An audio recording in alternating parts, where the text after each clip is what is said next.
الحمد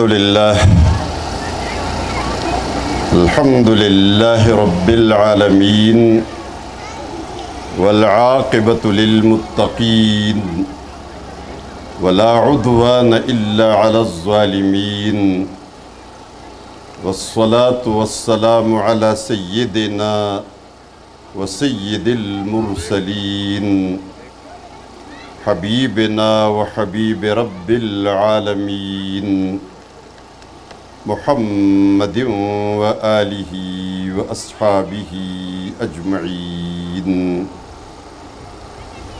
أما بعد فأعوذ بالله من الشيطان الرجيم. بسم الله الرحمن الرحيم. وَإِذْ قَالَ رَبُّكَ لِلْمَلَائِكَةِ إِنِّي جَاعِلٌ فِي الْأَرْضِ خَلِيفَةً قَالُوا أَتَجْعَلُ فِيهَا مَن يُفْسِدُ فِيهَا وَيَسْفِكُ الدِّمَاءَ وَنَحْنُ نُسَبِّحُ بِحَمْدِكَ وَنُقَدِّسُ لَكَ قال إني أعلم ما لا تعلمون. وعلم آدم الأسماء كلها ثم عرضهم على الملائكة فقال أنبئوني بأسماء هؤلاء إن كنتم صادقين. قالوا سبحانك لا علم لنا إلا ما علمتنا إنك أنت العليم الحكيم. اللهم صل على سيدنا محمد وعلى آل سيدنا محمد كما صليت على سيدنا إبراهيم وعلى آل سيدنا إبراہیم إنك حمید مجید. میرے انتہائی عزیز اور محترم بزرگوں، دوستوں اور بھائیوں، اور انتہائی قابل احترام اور معزز خواتین اسلام، ہم آج اپنے درس قرآن کے سلسلے کے دوسرے دن میں بیٹھے ہیں. درس قرآن کے اس سلسلے میں آج کا ہمارا موضوع بڑا اہم ہے. اس زمین کی سب سے پہلی کہانی، انسان جب اس زمین میں پیدا ہو رہا تھا اور اس میں بھیجا جا رہا تھا، یہ وہ پہلی کہانی ہے جس سے پہلے اس زمین کی کوئی کہانی نہیں ہے. جس مقصد کے لیے زمین کو پیدا کیا گیا تھا اور پھر اس کے اندر آدم علیہ السلام کو بھیجا گیا، بڑی روشنی میں بھیجا گیا تھا. یہ اس کہانی اور اس داستان کی وہ بنیاد ہے جو اس دنیا کے اندر اس کے بعد سے آج تک رونما ہے اور پیش آتا رہتا ہے. ہم نے آج بڑے غور کے ساتھ اور بڑے توجہ کے ساتھ اس سبق کو سننا ہے. یہ جو سورہ البقرہ کی آیات ہے، ان آیات کا ترجمہ بھی ہم نے سب سے پہلے پڑھنا ہے اور سمجھنا ہے، اور اس کے بعد اس پوری کہانی کو اس لیے سمجھنا ہے کہ اس میں ہمیں یہ معلوم ہو جائے ہم کون ہے. میں کون ہوں، مرد کو بھی پتہ چلے اور خاتون کو بھی پتہ چلے. مردوں اور خواتین دونوں کو اس درس میں اس لیے اکٹھے شریک کیا گیا ہے تاکہ دونوں اللہ کے کلام کو سنیں، براہ راست سنیں. اور مردوں سے زیادہ قرآن کا حق خواتین پر ہے. یہ بڑی معلوم بات ہے، اس میں کوئی شک نہیں کہ اس قرآن کو اور اس قرآن کی پہلی وحی کو نازل ہونے کے بعد سب سے پہلے جو اسے سنایا گیا تھا وہ خاتون کو سنایا گیا تھا، اور سب سے پہلے اس قرآن پر ایمان لانے والی وہ خاتون تھی۔ یہ سبقت خواتین کو حاصل ہے، یہ اعزاز اور یہ امتیاز ان سے کوئی چھین نہیں سکتا۔ وحی نازل ہوئی، پہلی وحی غار حرا میں، آپ صلی اللہ علیہ وسلم اس وحی کے ساتھ تشریف لائے اور حضرت خدیجہ رضی اللہ تعالی عنہ کو سنایا تھا۔ پہلی مخاطب وہ خاتون بنی تھی، اور یہ ایسی خاتون تھی کہ قرآن کو سنا اور سنتے ہی ایمان لایا۔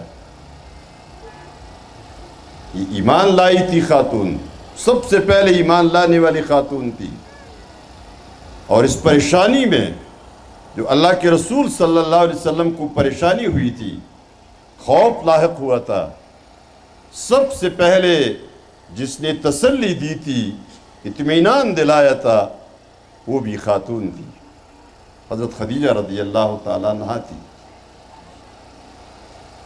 اور یہی وجہ تھی کافی عرصے کے بعد جب حضرت خدیجہ رضی اللہ تعالیٰ عنہا کا انتقال ہو چکا تھا، انتقال کے اس سال کو، جس سال ام المؤمنین فوت ہو گئی تھی، اس سال کو آپ صلی اللہ علیہ وسلم نے عام الحزن قرار دیا تھا۔ یہ غم کا سال، غم کا سال اس وجہ سے نہیں تھا کہ ایک بیوی فوت ہو گئی ہے اور شوہر اکیلے رہ گیا ہے۔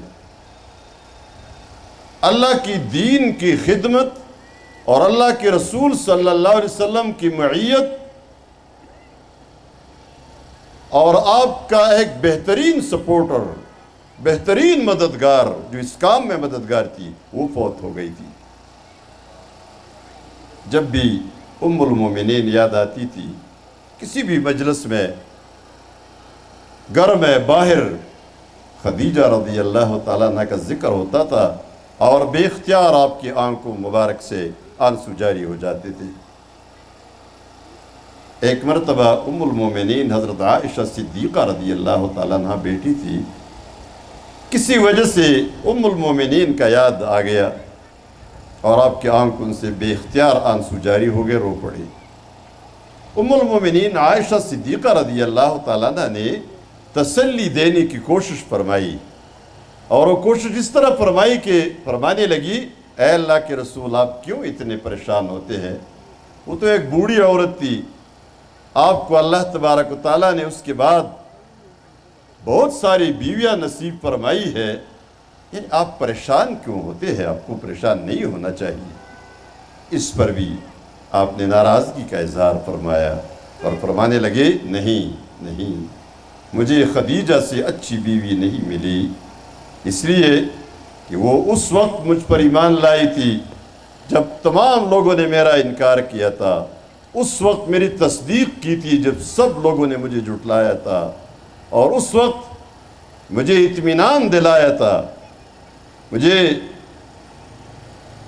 ایسی باتیں کہی تھی اور مجھے ایسی تسلی دی تھی کہ اس وقت سب لوگ مجھے دھتکار رہے تھے اور مجھے چھوڑ رہے تھے، اور اللہ نے مجھے اس سے تو اولاد بھی عطا فرمائی، مجھے خدیجہ سے اچھی بیوی نہیں ملی۔